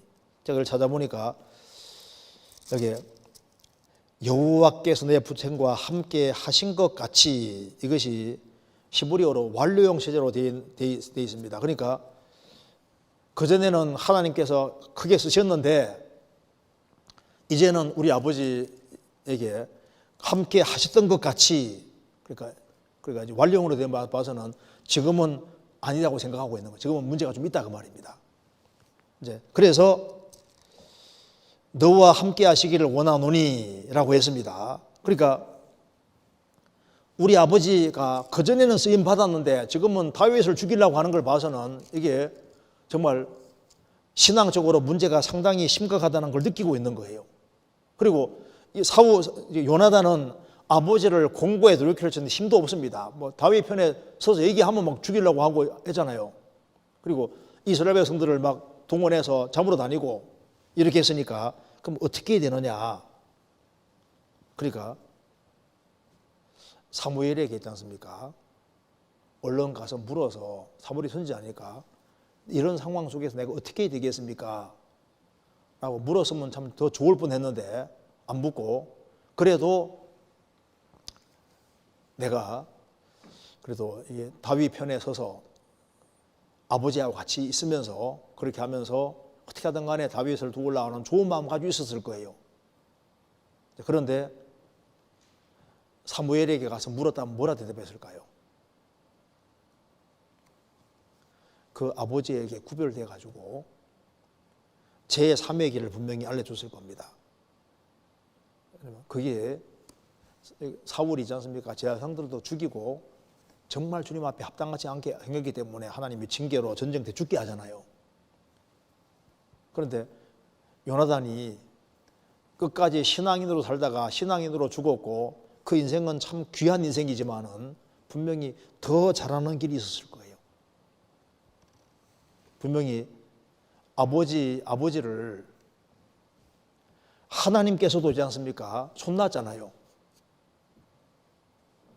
근데 그 아버지를 요나단이 자신이 어떻게 하겠다고요? 그럼 하나님이 그렇게 벌써 하시지. 그러니까 아버지하고 좀 구별되어 있는 것이 더 맞았을 겁니다. 그러니까 설교 내용 중에 인정적인 것이 있었을 거다 이렇게 생각을 하고 이 교훈도 좋습니다. 이제 요나단이 아버지를 어떻게든 도와주려고 하는 그런 마음을 가지고, 그리고 이제 어떻게 하든 간에 다윗이 죽으려는 것을 막으려고 했다. 그런 면도 있죠. 그런데 분명히 인정에 치우친 것이 있는 겁니다. 이거 사무엘에게 딱 물어서 정답을 딱 얻는 게 훨씬 더 좋았을 거예요. 자, 그리고 여기에 그다음에 이게 질문 하나만 간단하게 마지막으로 생각해 보겠습니다. 제가 읽겠습니다. 안녕하세요. 궁금한 게 있어서 질문드립니다. 전에 결혼 생활에 관한 말씀을 듣다가 창세기에 보면 하나님께서 아담에게 다스리는 일을 맡기셨고 하와는 그 다스리는 일을 남편 아담을 돕는 배필로서 역할을 하는 것이라고 하시면서 결혼 생활에 있어서도 남자는 다스리는 일을 아내를 포함해서 여자는 돕는 역할을 하는 것이라고 들었습니다. 그런데 여자가 남자의 다스림을 받는 것은 에덴 동산에서 범죄로 인해서 저주를 받아서 남자에게 다스림을 받게 된 것이라고 알고 있습니다. 또 여자에게 이르시되 내가 네게 잉태하는 고통을 크게 더하리니 내가 수고하고 자식을 낳을 것이며 너는 남편을 사모하고 남편을 다스릴 것이니라 하시고, 그래서 범죄 전부터 남편이 아내를 하와를 다스리는 것이 맞는 것인지 아니면 범죄한 이후 저주로 다스리는 것이 시작된 것인지 궁금합니다. 그리고 신약 시대의 아내는 다스림이 아니고 사랑해야 하는 대상으로 알고 있는데 구원받기 전 저주 안에 거할 때 구원받기 전 아내가 남편의 다스림을 받았던 것이고 구원받은 이후에는 저주에 벗어난 상태니까 구원받은 자들에게는 상관없는 것이 아닌지 궁금합니다. 그러니까 이제 범죄해가지고 하와의 남편을 섬기고 이제 그렇게 하라고 했으니까 구원받았으니까 우리는 해방됐으니까 남편이 사랑만 해주면 되는 것이지 다스리는 거 필요 없지 않느냐. 어떤 데는 이래요. 어떤 이단적인 그게는 우리가 범죄하기 전에는 아담 하와가 옷을 입고 있었냐 벗고 있었냐? 벗고 있지 않았냐? 근데 범죄한 이후에 옷을 입지 않았느냐? 그럼 이제 우리는 구속을 받았으면은 그 구원이 뭐 엉뚱한 구원이겠죠. 우리는 구원을 받은 사람이면 우리는 옷을 입고 있어야 되냐 벗고 있어야 되냐? 우리는 다 벗고 있어야 된다. 그러면서 이제 옷 다 벗고 모임하는 데도 있다 그러잖아요. 들어보세요. 그 완전히 성경 곡해한 거잖아요. 여기에 이제 질문이 하나님이 아담에게 아담을 만드시고 에덴 동산의 모든 것을 다스리며 지키게 했습니다. 그 다음에 이제 하나님이 하와 만드시고 돕는 배필을 지으리라 말씀하시잖아요. 그래서 이제 하와는 돕는 배필로 지음을 받았는데 이제 죄를 지었다 그 말입니다. 죄 지고 난 이후에는 하나님께서 여자에게 잉태하는 고통을 크게 더하시고 너는 남편을 사모하고 남편을 다스릴 것이니라 라고 말씀하시지 않습니까? 그런데 이제 구원받았으면은 이제 신약시대 때는 사랑하라는 말은 맞는데 꼭 다스리라. 창세기 3장에 대한 이것이 지금도 계속 유효하냐 하는 그 질문 내용이잖아요. 어떨까요? 사실 죄를 안 지었으면 규칙이라는 것이 원래 적습니다. 자식도 말 잘 들으면 가정에서 규칙이 적잖아요. 말 안 들으면 이제 강제적으로 이렇게 묶는 규칙이 많아집니다. 말 잘 들으면 밖에 나갔다 오면 다녀오라 하는데 말썽 부리면요 어디 가는 거야? 왜 가는 거야? 다 꼬치꼬치 따지고 빨리 돌아오면 이렇게 간섭하는 게 많아지잖아요. 사람이 하나님의 말씀에 순종할수록 자유가 더 많이 주어지는데 불순종 길을 걸어가면 걸어갈수록 규칙이 점점 더 많아지고 이게 이제 얽어매는 게 더 많아지고 힘들게 되는 간섭이 훨씬 더 심해지게 되는 겁니다. 자, 그런데 이제 여기에 이 질문 내용 이게 중요한 질문인데요. 신약 시대 때도 항상 유효합니다. 이건 틀림없어요. 성경 한번 찾아봅시다. 여기에 구원을 받은 사람이라 할지라도 창세기 3장의 규칙은 지금도 유효합니다. 창세기 3장 보시겠습니다.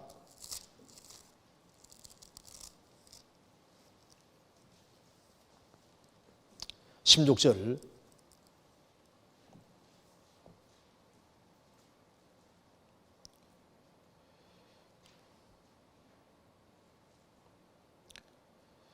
또 여자에게 이르시되 내가 내게 잉태하는 고통을 크게 더하리니 내가 수고하고 자식을 낳을 것이며 너는 남편을 사모하고 남편은 너를 다스릴 것이니라 하시고, 여기 이제 범죄하고 난 이후에 주어진 명령입니다.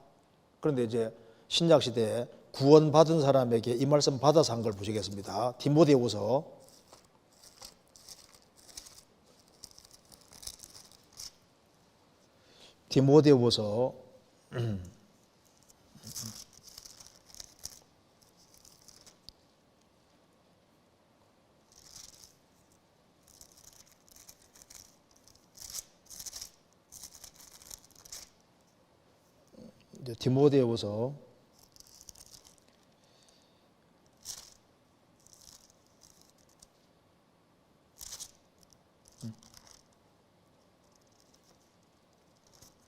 잠깐만요.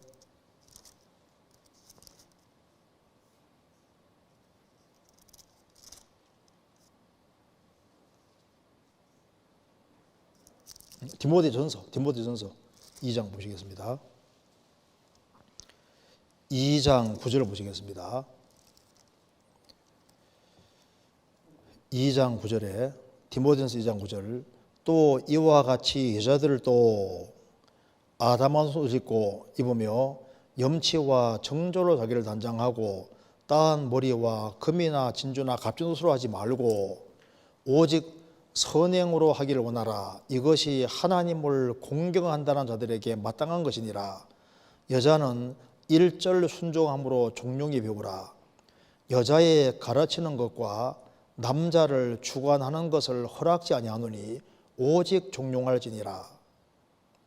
이는 아담이 먼저 지음을 받고 여호와가 그 후며 아담이 꾀임을 보지 아니하고 여자가 꾀임을 보아 죄에 빠졌습니다.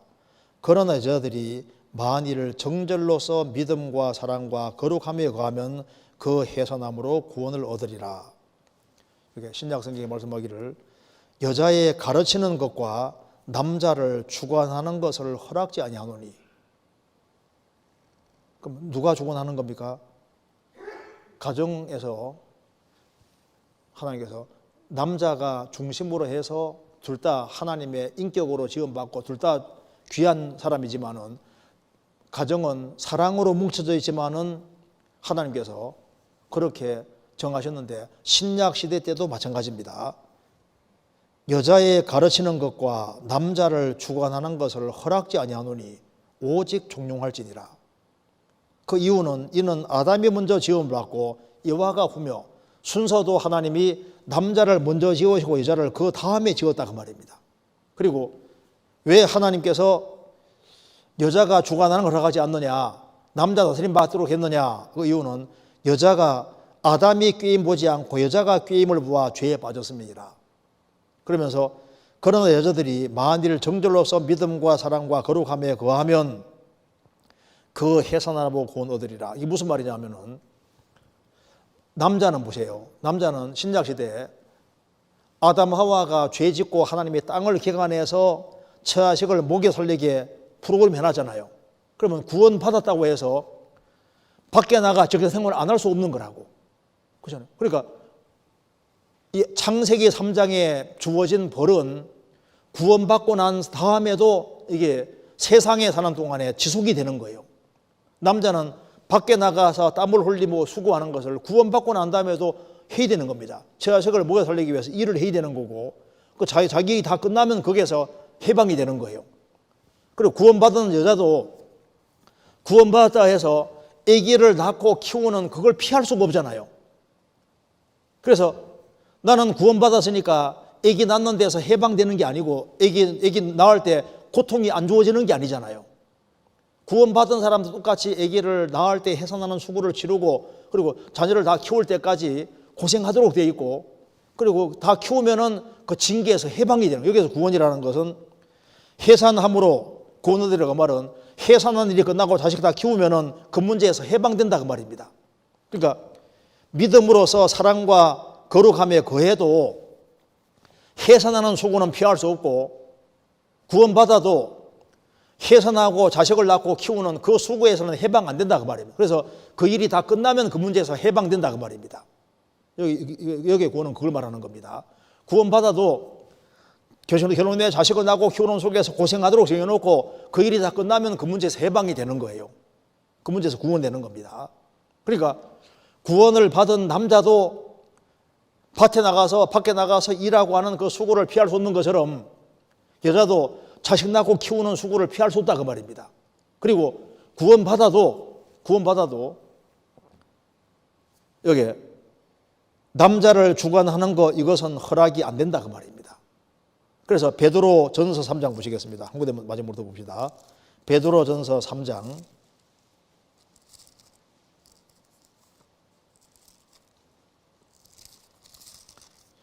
1절에 아내된 자들아 이와 같이 자기 남편에게 순복하라. 이는 혹 도를 순종치 않는 자라도 말로 말미암지 않고 그 안의 행위로 말미암아 구원을 얻게 하려 함이니 너희의 두려워하며 정결한 행위를 봄이라. 아내들아 자기 남편에게 순종하고 복종해야 되는데 도를 순종치 않는 자, 남편이 구원 안 받았다 할지라도 남편을 높여야 된다 그 말입니다. 왜? 너희의 두려워하며 정결한 행위를 보고 구원받을지 모르니까 남편이 구원 안 받아도 남편을 위축으로 높여야 되는 것이 맞다면 구원받은 사람은 더더욱 말할 것이 없죠. 우리 시대에 세상이 아주 엉망으로 돼가기 때문에 자식이 부모 알기를 우습게 알고 그리고 아내들이 남편 알기를 우습게 알고 그게 합당하지 않습니다. 세상이 아무리 변해도 하나님은 안 변하시고 성경은 진리게 되면 진리가 안 변합니다. 그리고 남편을 위치적으로 높이면요 자기가 행복해지도록 프로그램이 되어 있습니다. 남편 깎아내리고 사랑의 대상자로 생각하고 사랑 대상자가 맞지요. 그렇다고 해서 남편 위에 올라가 남편을 쥐고 흔들고 하면서 주장하고 부리고 이렇게 하면요 나중에 모당 모아서 곡에 대한 징계가 있습니다. 말씀을 어기는 거거든요. 그런지 안 그런지 살아보면 아실 겁니다. 자, 그래서 이런 내용도 신약 시대를 할지라도 창세기 3장에 나와 있는 그것은요 지금도 계속 되고 있는 거예요. 그렇게 이해하면 되겠습니다. 일단 오늘 여기까지 하고 그 다음에 또 하도록 하겠습니다. 같이 기도하시겠습니다. 자비로우신 우리 아버지 하나님, 우리에게 하나님 말씀을 내려주시고 또 하나님 말씀으로 교훈받게 해주신 것을 감사합니다.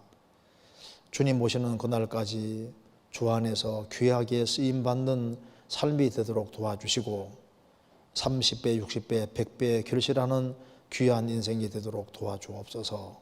또 돌아가는 발걸음도 지켜주시옵소서. 우리 구주 예수 그리스도 이름으로 기도하옵나이다. 아멘. 수고했습니다.